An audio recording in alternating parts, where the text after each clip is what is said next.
All right, let's just jump right into this. If you've ever read the book of Joshua, you know it's filled with these incredible stories of faith and victory. But let's be honest, it also has scenes that are, well, they're tough to read. They can be genuinely disturbing and really challenge how we think about God. So in this explainer, we're going to tackle this difficult topic head on and try to understand what's going on with this idea of divine war in the Old Testament. So where do we even begin?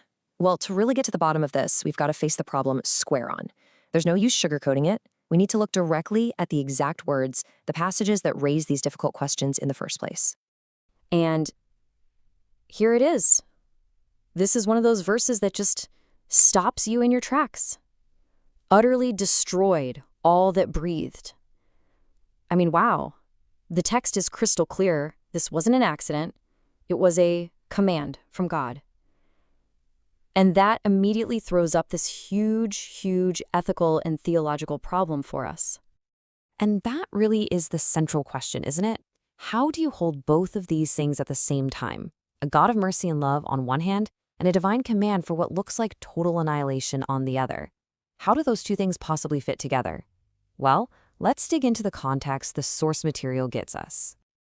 Okay, so the first piece of the puzzle, according to the sources, is context. We have to understand what was going on in the land of Canaan at the time, because the biblical narrative presents this as anything but a random, sudden act. It's actually the end of a very long story. And get this, we're talking about a massive timeline here. This didn't happen overnight. Way back in the book of Genesis, God tells Abraham that his descendants will inherit this land, but not for another 400 years. 400 years. And why the long wait? Because, and this is a direct quote, the iniquity of the Amorites is not yet complete. So you see, this is framed as this incredibly long grace period, a 400-year window for things to change. So what does this word iniquity even mean here? What was so bad? Well, the book of Deuteronomy gives us a pretty grim and specific list. We are talking about things like child sacrifice, witchcraft, calling up the dead, and ritual prostitution, all woven into the very fabric of their society. The point being made is that this wasn't just a disagreement over who to worship. This was a culture built on practices that were seen as deeply, fundamentally destructive and evil. Okay, so this is where the perspective really starts to shift. The sources really push us to see this not as some local tribal god fighting for a piece of land. Instead, the picture that's painted is of a universal judge, and the war, it's not against a group of people, it's against evil itself. A war on a corrupt system. You might remember this famous question. It's what Abraham asks God when he's pleading for the city of Sodom. And it's such a key line because it sets up this foundational idea. Whatever God does, it has to be just. It has to be right. So the argument is that as the judge of all the earth, God has not just the right, but the responsibility to deal with systemic evil that's poisoning humanity. So when we hear the term holy war, our minds usually jump to conquest and empire building. But the way it's defined here is totally different. It's not about expanding territory. It's presented more like a judicial sentence being carried out, a sentence against a destructive, sinful system that has had centuries to change its ways. You know, one of the sources uses this really simple but powerful analogy. Think about it. If someone came into your house and started doing truly awful, destructive things, you'd have every right to kick them out, wouldn't you? It's your house. Well, the idea here is that the world is God's house, and He has the right to step in and remove influences that are causing so much corruption and pain.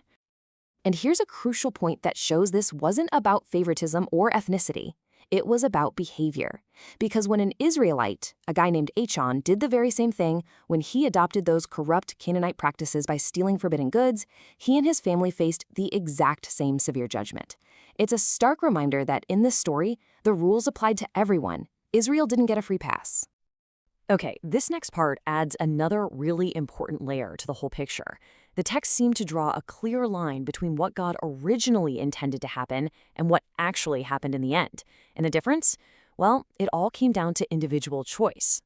So look at this comparison here. God's primary command, which you see over and over, is to drive them out, dispossess them.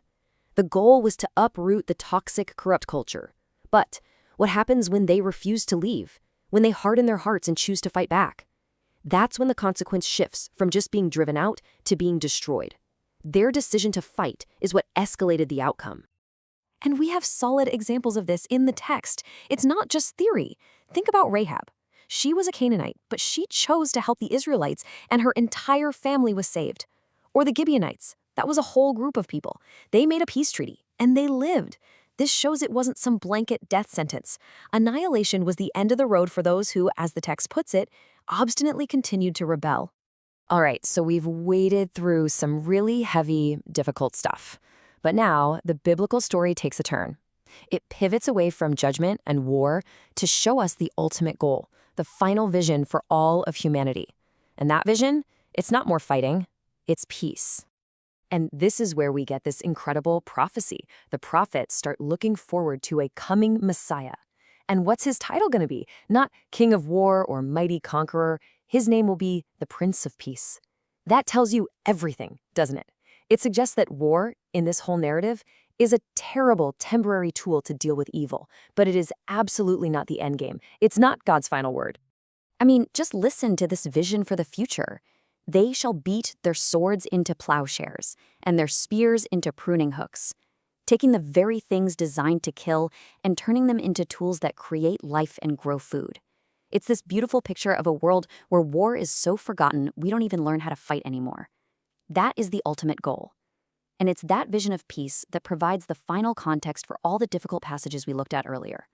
So, to bring it all together, the tough acts of judgment in the Old Testament are framed like a kind of radical surgery. A painful process, yes, but one meant to remove a destructive cancer of systemic evil. And it was all done for one reason: to prepare the ground for a new world where justice, goodness, and a real, lasting peace could finally grow. And that leaves us with something to think about, right? If this ancient conflict was really a war against evil itself, against corrupting principles, not just people, what does that mean for us today? How does that change the way we see the spiritual battles we all face in our world, in our communities, and maybe even inside our own hearts?